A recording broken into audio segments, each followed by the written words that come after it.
hace algún tiempo, había hablado de la rebelión de los mansos, acerca de qué podría hacer la ciudad activamente para enfrentar esta quita de coparticipación y este dinero.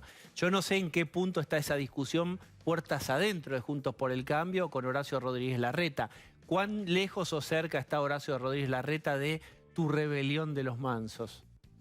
Bueno, creo que hoy el camino es un camino judicial con la Corte Suprema de Justicia y es un camino, lamentablemente, de haber perdido ya una gran cantidad de dinero que no se va a recuperar. Esto le va a significar a los porteños, y cuando el país se normalice, a todos los ciudadanos del país que vienen a la ciudad de Buenos Aires, una pérdida muy importante en seguridad y en aquello que el gobierno ya no va a poder brindar.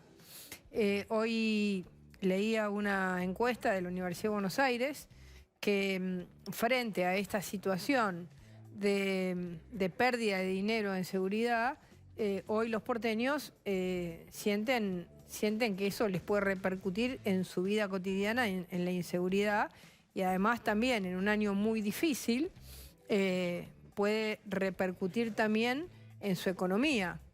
Porque pensemos que hoy estamos hablando de que el país perdió 90.000, hoy salió un informe, 90.000 comercios, 90.000 personas que cerraron su comercio con las 300, 400.000 personas que trabajaban ahí, más todos los que llevaban la mercadería, más los que los transportaban, más todas las cadenas que se pierden cuando uno lo puede ver en la ciudad de Buenos Aires y en muchas ciudades del país, pierde actividad económica. Entonces, a la pérdida de recursos de la ciudad se le suma la pérdida de la actividad económica, es decir, que es más aún de lo que directamente el gobierno nacional, de una manera absolutamente discrecional, sin reglas, sin ningún tipo de institucionalidad, le quitó a la ciudad. Así que yo creo que la ciudad tiene que plantearse estrategias de recuperación de dinero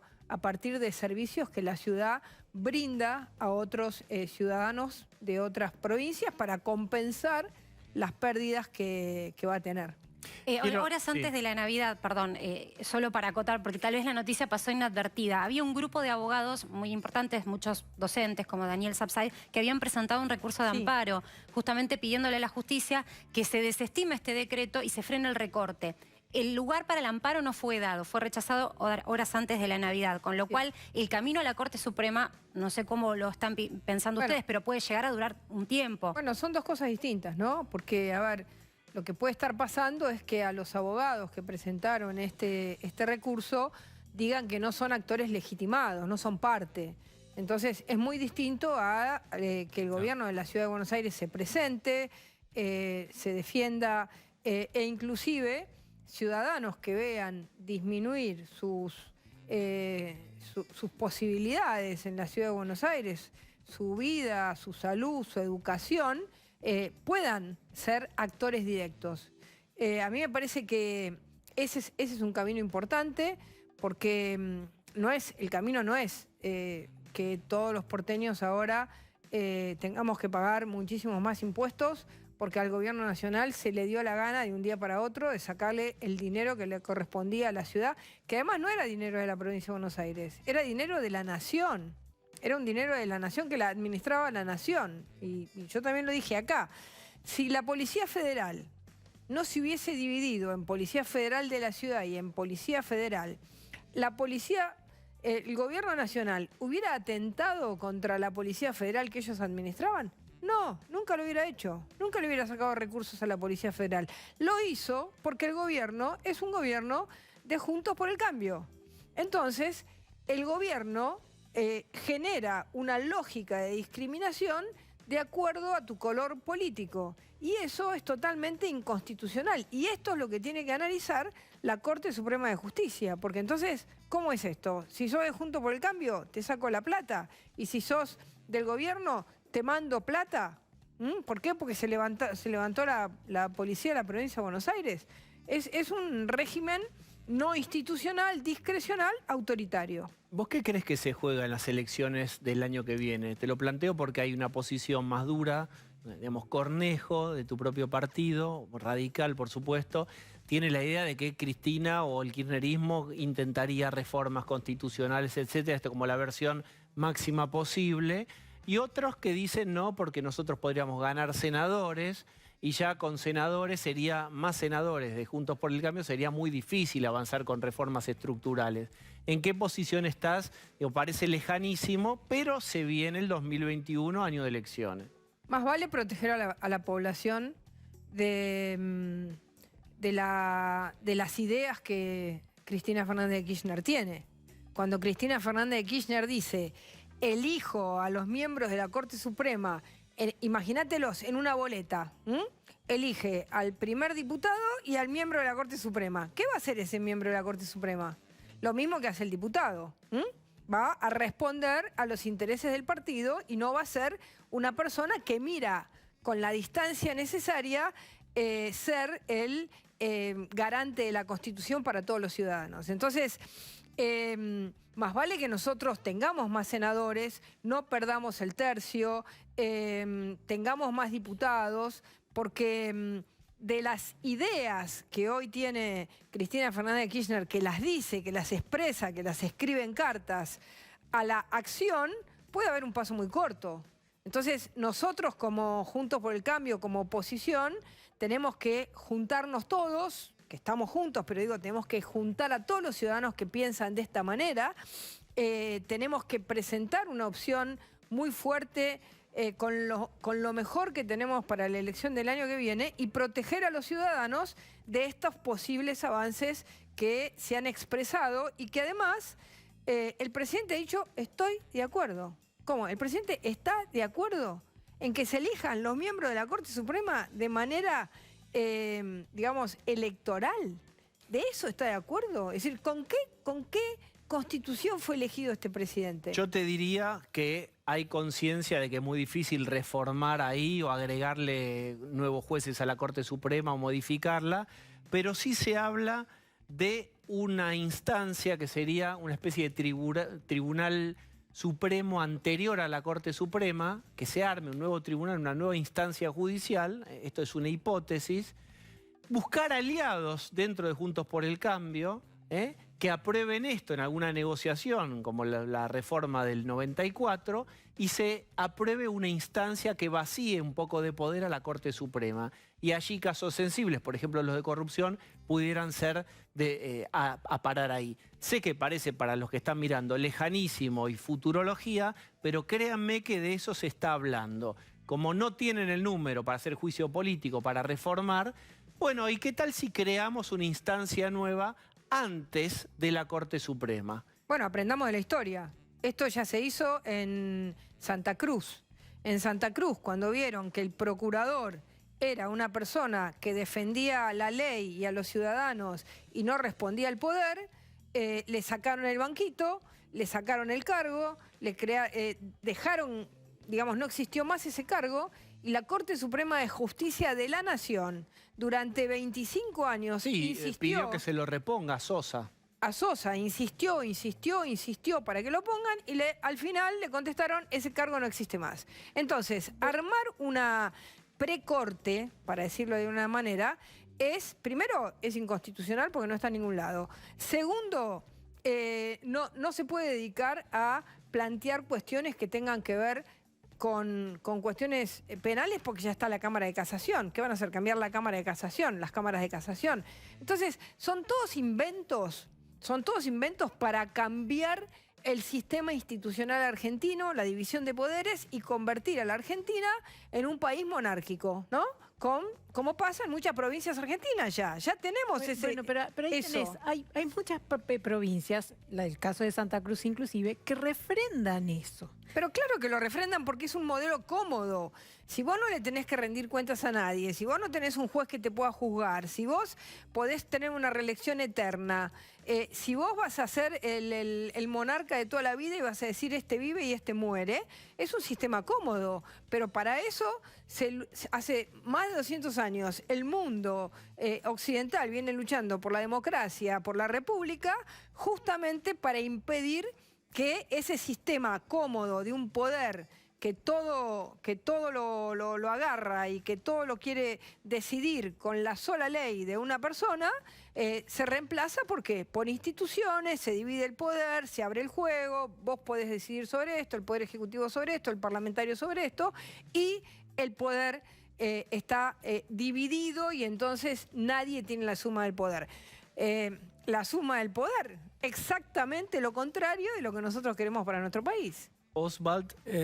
Usted habló recién de que Juntos por el Cambio está unido y necesita estar unido para llegar a las elecciones. Y también necesita agrandarse a la mayor cantidad de gente posible. Hubo este año banderazos de gente que no se identificaba necesariamente con Juntos por el Cambio. ¿Juntos por el Cambio va a intentar seducir a esa gente? Pero por supuesto, yo estuve en los banderazos. Y yo me sentí en esos banderazos muy digamos, junto a la gente. Y siento que Juntos por el Cambio tiene que ser una fuerza de representación, no tiene que ser una fuerza solo electoral, que esté discutiendo ahora quién encabeza tal lista, si fulano se pelea con mengano. Me parece que esa es una discusión absolutamente inadecuada, que no tiene nada que ver con lo que la sociedad nos está reclamando. La sociedad nos está reclamando fuerte. La sociedad nos está diciendo, a ver, los quiero ver a todos unidos, que nadie se desvíe del camino y que todos vayan por el camino por el que nosotros los acompañamos en el voto en una elección muy difícil, porque nosotros habíamos sacado el 32% de los votos. Entonces nosotros tenemos un contrato, un compromiso social profundo con la gente que nos votó y con aquellos que creo que hoy están diciendo, bueno, a ver, yo pensé que este gobierno iba a hacer otra cosa, es decir, que uno siempre tiene la oportunidad de ir a buscar a otro que votó a otra fuerza política. Yo creo que ese compromiso, el que estuvo en la calle, los que salieron a los banderazos, los que salieron por la educación. A ver, si yo tuviera que decirte hoy cuál creo que tiene que ser la próxima gran tarea nuestra, es que nosotros el 15 de febrero tenemos que hacer que el país marche para que no se atrase un solo día la educación en la Argentina. Todavía hay una marcha, entonces estás anunciando una marcha. No, estoy diciendo, me parece que es lo que tenemos que hacer, porque, a ver, el 17 de febrero comienzan en la Ciudad de Buenos Aires. Ahora, en el resto del país, ¿cuántas provincias tienen fecha y cuántas no? Vamos a pedir, por favor, que los estudiantes, que los chicos no pierdan un solo día más de aula, o vamos a tener la excusa, porque yo no veo que en la vacuna estén considerados los docentes como importantes. Entonces, ¿cuál es la concepción que tiene el gobierno respecto a la importancia que en la primera tanda, que es para gente en relación con salud, primeras líneas de salud. No solamente. Y seguridad. Bueno, salud, seguridad y educación. Yo, digamos, a ver, para mí el concepto de esencialidad es para cualquiera, porque el que perdió su negocio, para él era esencial eso porque era su vida. Bueno, pero un tema de dificultad Pero un docente histórica, no es esencial, no es esencial. Seguimos... Bueno, ¿por qué alguien de una cajera o cajero de supermercado es esencial y un docente no? Bueno, esto es lo que debatimos todos estos últimos meses. Todos estos meses. Y nosotros tuvimos desde el primer día una posición muy clara con esto.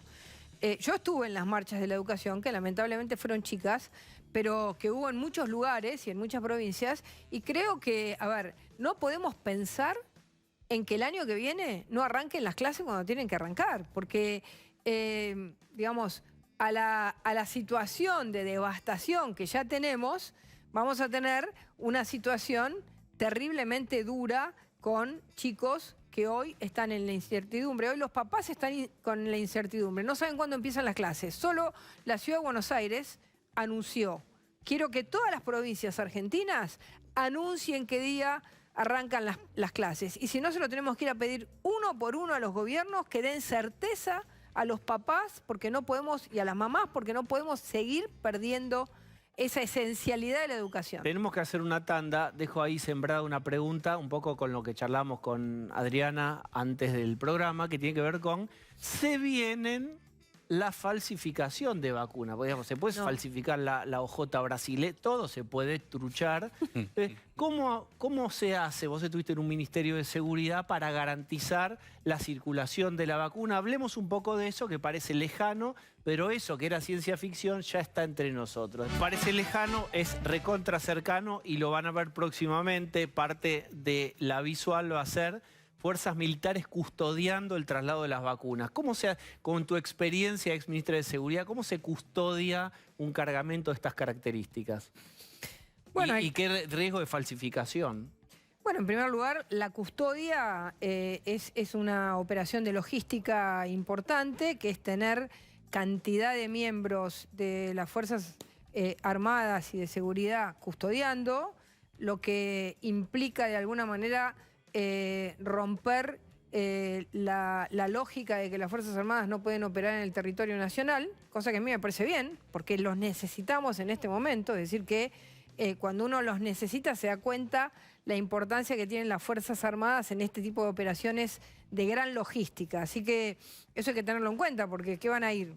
¿A custodiar sin armas? ¿O qué van a tirar? ¿Con qué? Tienen que tener armas. Entonces eso es un tema que el Congreso de la Nación debería permitirlo. A mí me parece bien porque es una operación de alto nivel de logística.